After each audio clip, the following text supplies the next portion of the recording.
I remember the moment my life split in two. It happened inside a dimly lit hotel room off Highway 27, where my wedding ring lay on the nightstand, and another man's hands were on my body. My breath trembled. My heart pounded harder than the rain outside the window. I knew exactly what I was doing, yet I did nothing to stop it. I felt alive and wanted in a way that terrified me, and when he whispered my name, the part of me that belonged to my husband disappeared. I knew that once I walked out of that room, nothing would ever be the same. My body had chosen someone who was not my husband. Before I continue, I want to appreciate every amazing viewer who has subscribed to this channel. Your support keeps this storytelling journey alive. And a big thank you to all new and returning viewers who are yet to subscribe. I cannot wait for you to hit that subscribe button, because it truly serves as the fuel and energy that keeps this channel going strong. Do not forget to engage and share your thoughts in the comments section. Your opinions shape the stories that come next. My name is Emily Carter, a 32-year-old American white woman living in a quiet suburban neighborhood in Georgia, USA. I had a stable life that many people would envy. I was married to Daniel Carter, a 35-year-old kind-hearted software analyst who believed in loyalty, family, and commitment with every fiber of his being. He trusted me in a way that sometimes made me feel unworthy of the love he gave. Then there was Justin Hale, a 33-year-old personal trainer at a local fitness center. He was bold, confident, and charming in a way that drew women to him without effort. I never planned for him to invade my life. He walked into it like a storm and never warned me how hard he would hit. Daniel and I had been married for 8 years. We built a home, shared every bill, took vacations, and attended family barbecues like the model couple. But somewhere between his long working hours and my growing restlessness, we drifted apart. The spark dimmed slowly, almost invisibly, like a candle losing its strength. I started going to the gym to clear my mind and escape the growing silence in our home. That was where I first saw Justin. He carried himself with confidence that demanded attention. He would smile at me whenever I walked in, and I would feel a warmth rise to my cheeks that I refused to acknowledge. I told myself that it was harmless admiration, nothing more. But one day, he offered to correct my posture during a workout session, and when his hands touched my waist, something ignited in me. I felt seen in a way I had not felt in a long time. I felt desired. Justin began giving me free workout sessions. He would smile at me like he knew every secret I tried to hide. He would compliment my strength, my discipline, and the way I pushed myself. It felt good to be noticed. It felt good to be wanted. I told him about my marriage in small pieces. I tried to make my situation sound healthier than it actually was. But he could always tell when I was lying. He knew when I was lonely. He knew when Daniel and I had argued. He knew when I felt invisible at home. Justin made me feel alive. He made me feel beautiful again. Slowly, I found myself craving his attention. I could not deny the rush that came every time he looked at me with a gaze that felt like it could melt skin. The night that changed everything happened during a storm. Daniel was stuck at work, and the house felt colder than usual. Justin texted me, telling me that he was working late at the gym and that I could stop by if I needed company. I should not have gone. I knew that. But I did. When I stepped into the gym, it was nearly empty. The rain hammered on the roof like warning drums. Justin greeted me with a grin that made my heart race. He told me that he was about to leave and asked if I wanted to talk in the back office. I followed him. The office was dim, quiet, and too close for comfort. He sat on the edge of the desk while I stood with my arms folded, pretending that I could control the tension between us. Then he moved closer, and the space between us tightened. He whispered my name the way a man whispers a desire he has been holding in for too long. I stepped back, but he stepped forward. I told myself that I would walk away. But I did not. His hand brushed my cheek. I felt a spark shoot through me. My breath trembled. My body betrayed me. I leaned into his touch, and my heart surrendered before my mind could catch up. He asked me if I was sure. I whispered yes. He kissed me with a kind of hunger that I had forgotten existed. The moment our lips met, the world outside disappeared. The storm, the guilt, the warnings, everything vanished. I was lost in a moment that I could not stop and did not want to stop. When he took me to the hotel nearby, I followed him willingly. The room smelled like fresh linen and danger. I placed my wedding ring on the nightstand because I could not bear the weight of it during what I knew I was about to do. Justin pulled me close, and the moment his hands held my body, I crossed a line that I could never uncross. It was wrong. It was reckless. It felt intoxicating in a way that terrified me. When it was over, reality hit me with a force I could not escape. I looked at my ring. I looked at my reflection in the mirror. I looked at the man who was not my husband. My heart clenched with guilt so heavy it felt physical. Justin lay beside me, calm and satisfied, while I felt my world collapsing. I told myself that it would be a one-time mistake, something I would bury deep inside. Something Daniel would never find out. But deep down, I knew the truth. I knew that I had opened a door that I could not close. I knew that Justin would not be a one-time mistake. I knew that this secret would grow claws and tear my marriage apart from the inside. I walked out of that hotel room with shaking hands and a heart full of regret. But the worst part was this. A part of me wanted to go back. The morning after the hotel room incident, I woke up before Daniel and stared at the ceiling with a kind of numbness that felt like ice in my chest. My phone lay on the nightstand. Every time it buzzed, a small part of me panicked, terrified that Justin had sent a message that Daniel might see. But another part of me felt pulled toward it. I was trapped between two dangerous worlds, and both were tightening around me like a noose. Daniel kissed my forehead before he left for work. His touch was gentle, warm, familiar. He told me that he loved me and that he would pick up dinner on his way home. I smiled back like everything was normal. I pretended that nothing inside me had changed. But as soon as the door closed, guilt punched through me so hard that I nearly bent over. I walked into the bathroom and looked at myself in the mirror. I did not recognize the woman staring back. Her eyes looked hollow. Her lips trembled. Her chest tightened with the kind of shame that made her feel sick. The worst part was that I knew exactly why I felt this way, but I could not bring myself to stop it. My phone buzzed again, and this time I reached for it. Justin had sent a short message. He wanted to see me. He said that last night felt unbelievable and that he could not stop thinking about me. My body reacted before my mind could warn me.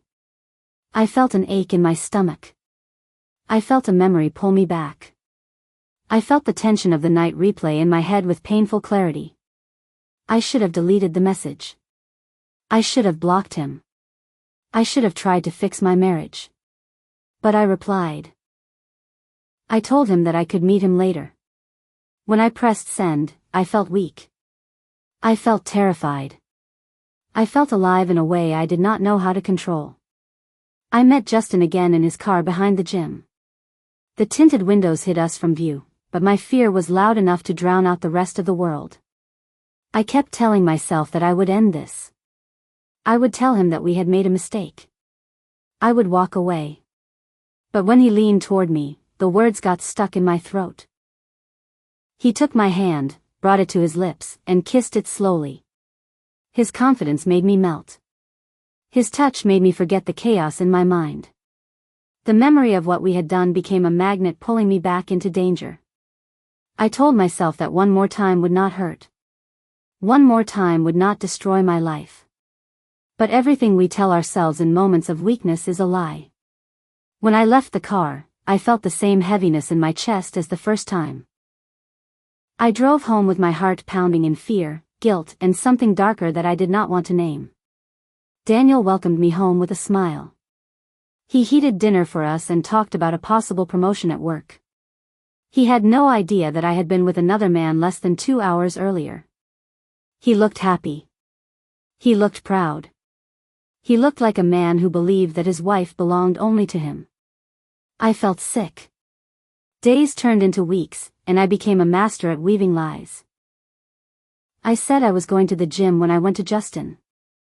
I said I was running errands when I met him in empty parking lots. I said I was tired when Daniel reached for me at night because guilt made my body freeze. Justin became bold. He would text me late at night and early in the morning. He wanted to see me more often. He wanted me to choose him more easily. He wanted my time, my attention, my body, and eventually my loyalty. At first, the confidence felt intoxicating. He made me feel like I was the only woman in the world who mattered. He made me feel seen. He made me feel young and desired again. But slowly, something shifted. He became demanding. He would get irritated when I could not meet him. He would question me when I spent too much time with Daniel. He would accuse me of ignoring him when I did not answer immediately. He began to act as if I belonged to him.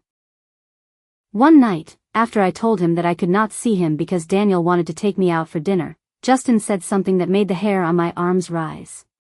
He looked at me with narrowed eyes and said that if Daniel knew what I had done for him, he would stop dragging me around like a trophy. His tone carried anger, jealousy, and a kind of possessiveness that made my heart pound with fear. I realized that Justin did not just want me. He wanted to control me. One afternoon, during a moment of weakness, I told Justin that I needed space. I said that this situation was getting out of hand. I told him that I wanted to slow down. He stared at me silently for a few seconds. Then he pulled out his phone, unlocked it, and turned the screen toward me. Videos. Pictures. Images of us together. My stomach dropped so fast I thought I would faint. My heartbeat thudded in my ears. My hands shook uncontrollably. I whispered a question, asking why he had recorded us. He said that he liked keeping memories. He said that I should relax. He said that the footage was for us, not for anyone else. But his eyes told a different story. I understood something immediately. Justin had leverage. My secret was no longer just a secret. It was a weapon in the hands of a man who knew exactly how much I had to lose. He told me to come to his place that evening. He said that we needed to talk. His tone was firm, almost icy. I agreed because I was terrified of what he would do if I refused. I went home shaking. Daniel noticed the tension in my shoulders and asked if I felt sick. I told him that I was fine. I lied again. I lied so easily that it frightened me. Daniel looked at me with concern, and the guilt became unbearable. That evening, when I left the house, Daniel thought that I was going to see a friend. In reality, I drove to the apartment of the man who held my life in his hands. Inside Justin's apartment, I felt trapped. He acted as if nothing was wrong, but his eyes watched me with a sharpness that made my skin crawl. He pulled me close and kissed me like he owned me. I felt nothing but fear. The passion that had once fueled my downfall had turned into a chain around my neck. I told him that I wanted to stop. I told him that I needed to save my marriage. I told him that my guilt was destroying me. I told him that this had to end. His expression darkened. He leaned back and stared at me coldly. He reminded me of the videos. He reminded me of the pictures. He reminded me of the moments I willingly gave him. His message was clear. If I left him, everything would fall apart. I felt the room spin. I felt my breath become shallow. I felt the weight of my decisions crush me from every angle. Justin did not just want me. He wanted control over me. He wanted to keep me trapped in a life that I no longer wanted. I left his apartment that night with trembling hands and a mind filled with dread. I drove home in silence, unable to think straight. When I walked into the house, Daniel was sitting on the couch waiting for me. His eyes were soft, filled with concern. But the guilt inside me was louder than his love. He asked me if everything was all right. I forced a smile. I lied again. Daniel believed me. But I knew that the truth was waiting in the shadows, ready to destroy both of us. The week after Justin showed me the recorded videos felt like walking through a minefield while pretending that everything was normal. I slept beside Daniel every night, listening to his steady breathing while my own chest felt tight with dread. My lies were stacking higher and higher, and the weight of them pushed down on me like bricks. Daniel remained the same, gentle, loving, patient. He made breakfast for us on weekends. He touched my lower back when he walked by. He looked at me with soft eyes that held no suspicion. His trust became a knife twisting deeper into my heart. But Justin became darker. He messaged constantly. He demanded more time. He became irritated if I did not reply fast enough. He acted like a man who believed that he owned me. Every time I tried to pull back, he reminded me of the videos. His tone had changed. The charm faded. What was left was manipulation, pressure, and a shadow that followed me everywhere. One evening, while Daniel cooked dinner and hummed softly, my phone buzzed in my back pocket. I stepped away to check it. Justin had sent a message asking where I was. Then 3 more messages followed. His anger was clear. His possessiveness felt suffocating. My hands shook so badly that I nearly dropped the phone. Daniel walked into the room at that exact moment, and my stomach twisted. He asked me if everything was all right. I forced a smile and nodded. I shoved the phone into my pocket and walked back into the kitchen to help him. But my guilt was louder than my lies. My fear was louder than my excuses. Everything inside me was falling apart. Daniel began to notice my tension. He asked gentle questions. He studied my face. He watched me with a concern that made guilt burn in my throat. I told him that work was stressful. I told him that I felt tired. I told him anything that would keep him from digging deeper. But lies do not stay buried forever. One afternoon, while I was showering, my phone rang over and over again. Daniel picked it up instinctively, thinking it was urgent. He walked into the bathroom holding the phone, his expression confused. He said that a man had been calling me non-stop. My heart dropped. When I took the phone from him, Justin called again. Daniel watched the screen as the name flashed across it. His expression shifted. Confusion turned into a tight, uneasy silence. He asked who Justin was. I told him that Justin was my fitness trainer. I told him that I owed him money for sessions. I told him lies that came too easily. Daniel nodded slowly, but something in him had changed. He studied my face for a long moment before walking away. His silence haunted me more than any accusation could have. 3 days later, everything crashed. Daniel and I were having dinner when my phone vibrated. I ignored it. It vibrated again. And again. Daniel's jaw tightened. His eyes lowered to the phone on the table. When it rang for the 4th time, he reached for it before I could stop him. He answered it. My heart stopped. I watched his expression shift from confusion to shock, then to disbelief, then to something deeper, a hurt so raw that it made my breath catch. He held the phone against his ear, silent, listening to a voice I could not hear. His hand trembled. His eyes lifted slowly to meet mine.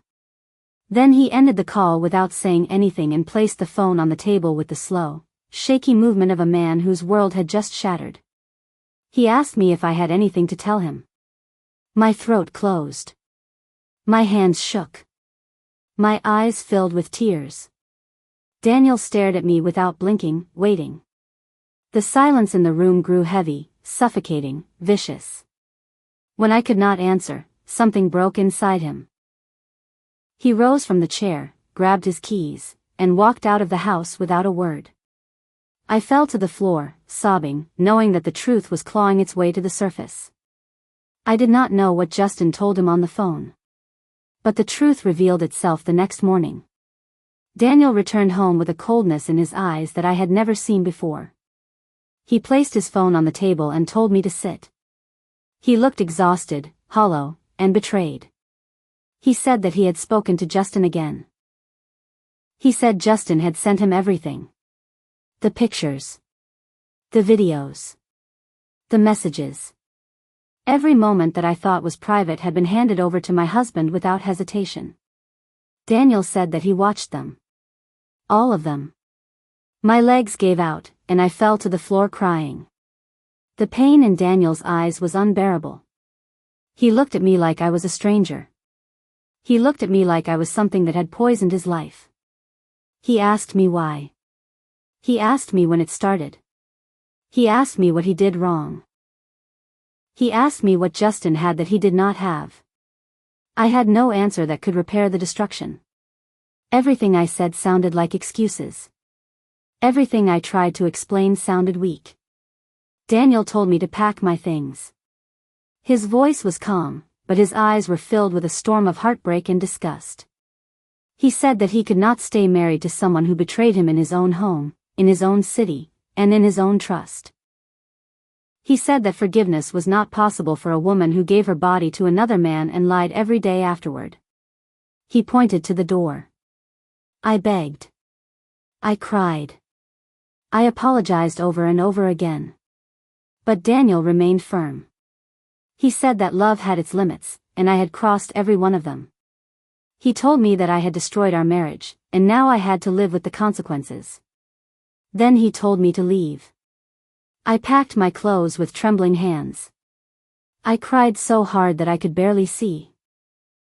I took my bags to my car, and Daniel stood at the door, watching me with the broken expression of a man who would rather feel pain than ever look at me with love again.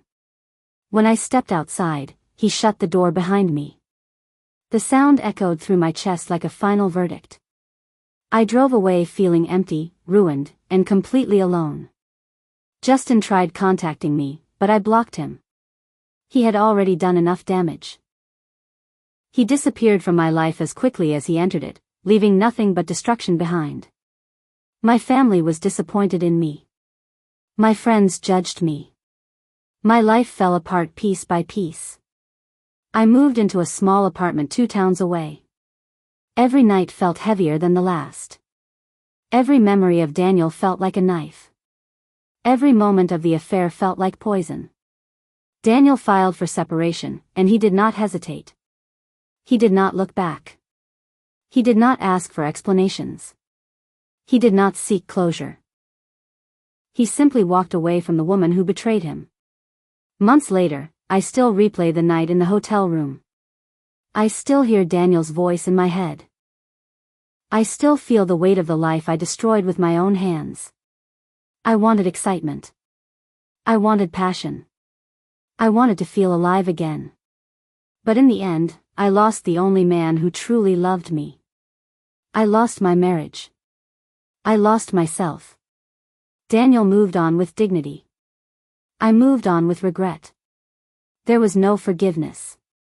No reconciliation. No second chance. Only consequences. And I learned too late that one moment of weakness can cost a lifetime of peace.